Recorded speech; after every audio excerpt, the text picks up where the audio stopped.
untuk menghadiri acara pada debat kita hari ini.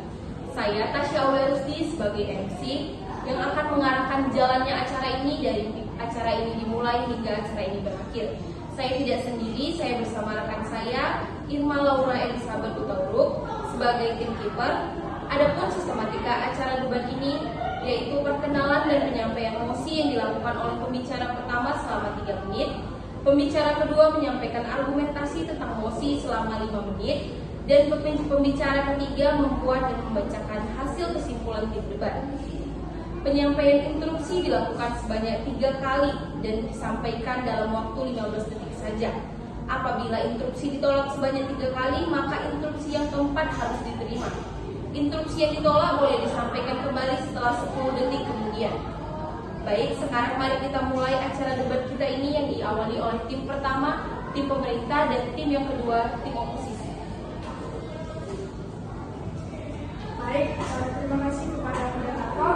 Di sini kami sebagai tim pemerintah yang terdiri dari 3 pembicara, di mana saya sebagai pembicara pertama, saya Agustina Sultan, ada Menci Syabir sebagai pembicara kedua, ada Almar Sabroto sebagai pembicara ketiga. Nah, di sini kami setuju bahwa perkembangan sastra di era globalisasi saat ini tidak berkembang. Nah, mengapa saat ini kita bisa melihat bahwa banyak orang merasa bahwa sastra itu dianggap seperti sampah. Kenapa? Karena kualitasnya yang rendah dan kedalaman makna yang sulit dimengerti oleh orang. Di debat kali ini kami bisa menyampaikan berbagai argumen yang bisa kami kasih dan bukti yang mendukung pendapat kami nanti. Nah, sekian, terima kasih. Baik, selanjutnya kepada pembicara pertama dari tim oposisi, saya persilahkan.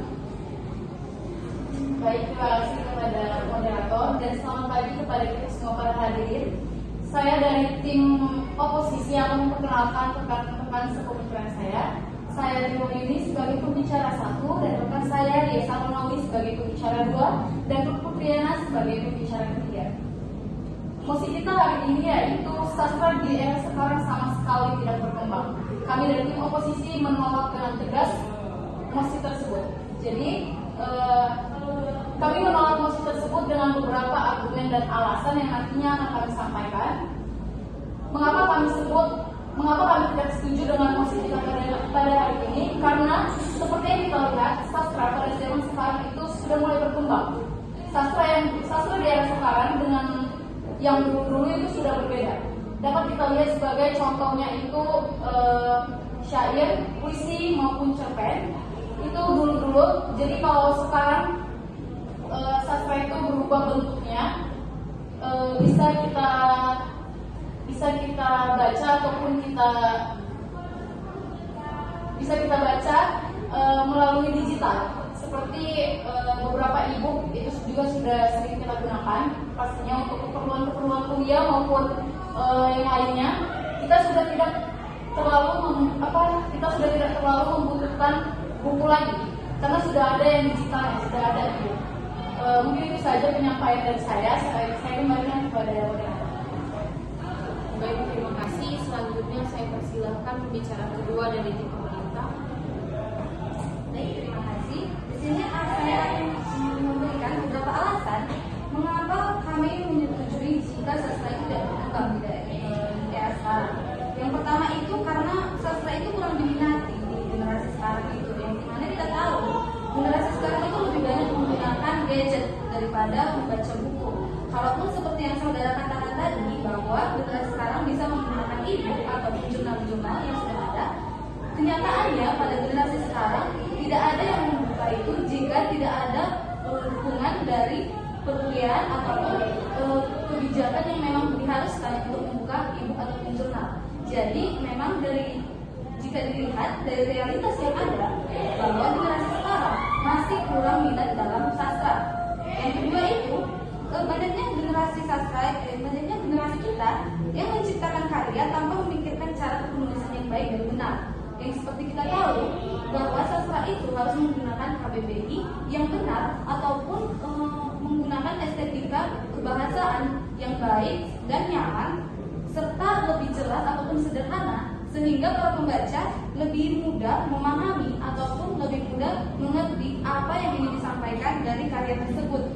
Nah, yang ketiga itu keindahan sastra memang memberikan kesan yang indah seperti itu.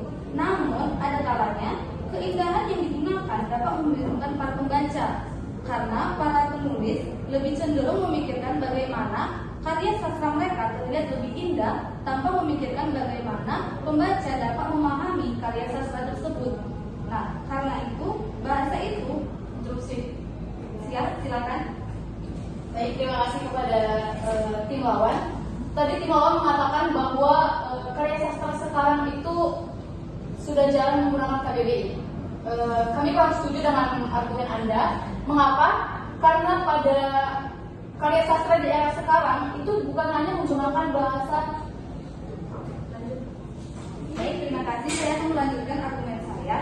Jadi, kesimpulan yang bisa saya berikan ialah pembaca tidak menyukai penggunaan bahasa yang terlalu berat. Walaupun mungkin itu terlihat indah di mata pembaca ataupun penulis sekalian, namun keterberatan dari bahasa tersebut dapat memberikan ketidaknyamanan kepada pembaca sehingga mereka memutuskan untuk menutup buku ataupun jurnal tersebut dan tidak meneruskan untuk membacanya.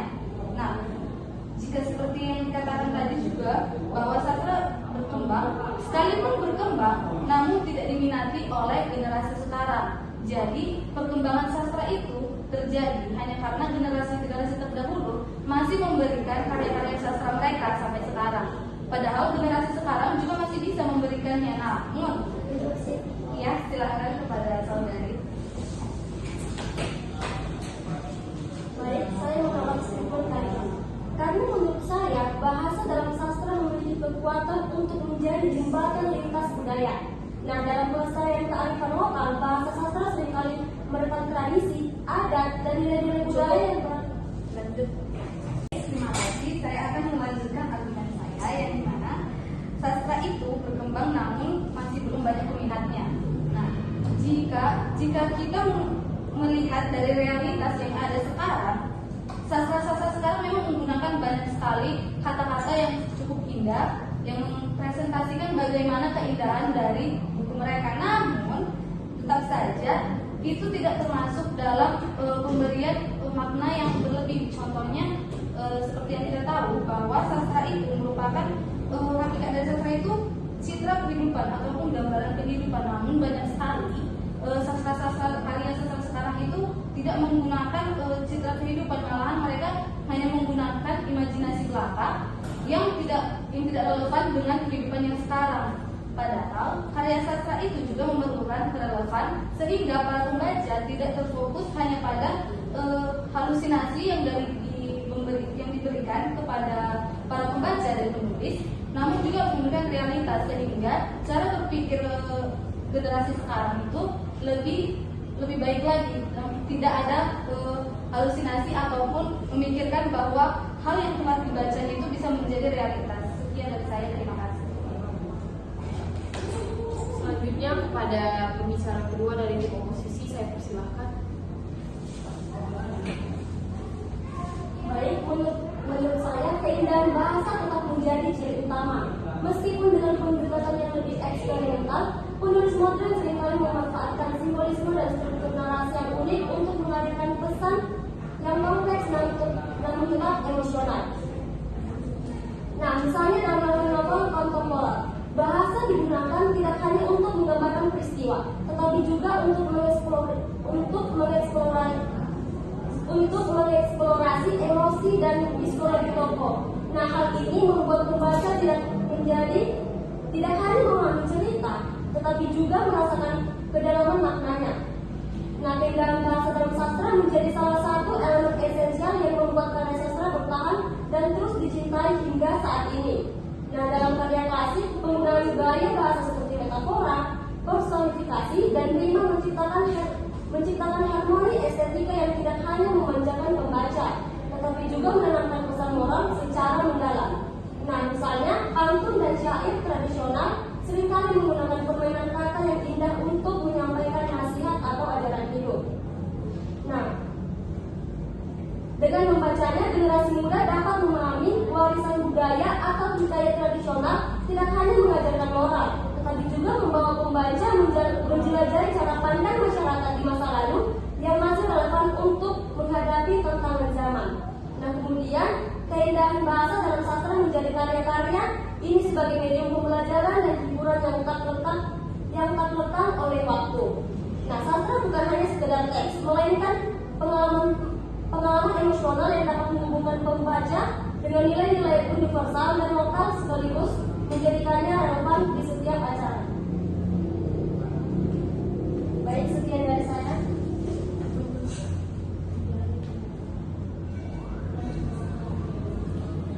Baik, kepada pembicara ketiga dari tim pemerintah saya persilahkan.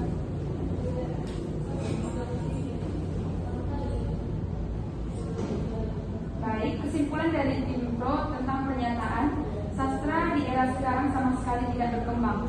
Nah, dari pemerintah yaitu dari kami, yang pertama sastra kurang diminati, yang kedua menciptakan karya dengan asal-asalan seperti tidak terstruktur, yang ketiga lebih pentingnya keindahan daripada penjelasan di dalam suatu sastra, yang keempat sastra berkembang tapi tidak diminati, yang kelima realitas keindahan buku tidak membuat seseorang meminati buku tersebut.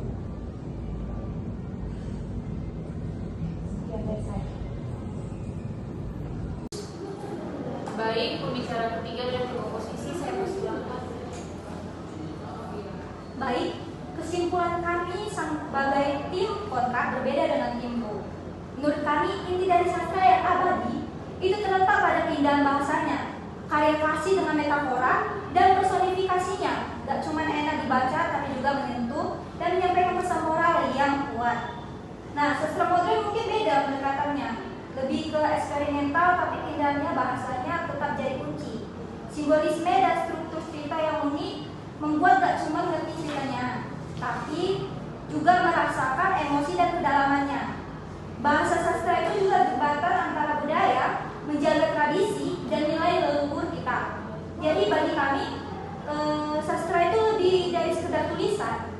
Itu pengalaman yang menghubungkan kita dengan nilai-nilai universal dan lokal, dan tetap relevan sampai kapanpun. Itu sih menurut kesimpulan dari kelompok kami.